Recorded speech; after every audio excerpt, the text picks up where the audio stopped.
এটা বাংলার ঐতিহ্য। এগুলোর মাধ্যমে আসলে আমরা আমাদের কালচারকে বাঁচিয়ে রাখার চেষ্টা করি।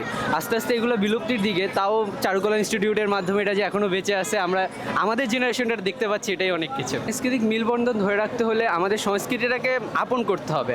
আজকালকার আমরা বিদেশি সংস্কৃতির প্রতি অনেকটা অ্যাট্রাক্ট হয়ে যাচ্ছি, যেমন আমি নিজেও অ্যাট্রাক্ট, আমাদের জেনারেশন সবাই বিদেশি সংস্কৃতির প্রতি অ্যাট্রাকশন আছে, কিন্তু তারপরও আমাদের যে নিজস্ব সংস্কৃতি সেটাকে ভুলে যাওয়া যাবে না।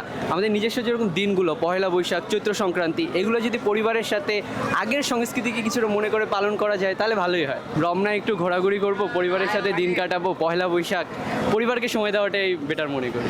বাংলাদেশে ঢাকায় যেরকম ঢাকা ইউনিভার্সিটির আন্ডারে এটা আয়োজনটা করা হয়, আমার মনে হয় প্রত্যেকটা শিক্ষা প্রতিষ্ঠানে না পারুক, বড় বড় যে বিশ্ববিদ্যালয়গুলো আছে, শিক্ষা প্রতিষ্ঠানগুলো আছে, তাদের চেষ্টা করা উচিত ছোট হোক বড় হোক এই দিনটাকে তাদের মতো করে উদযাপন, একটা মঙ্গল শোভাযাত্রা আয়োজন করা।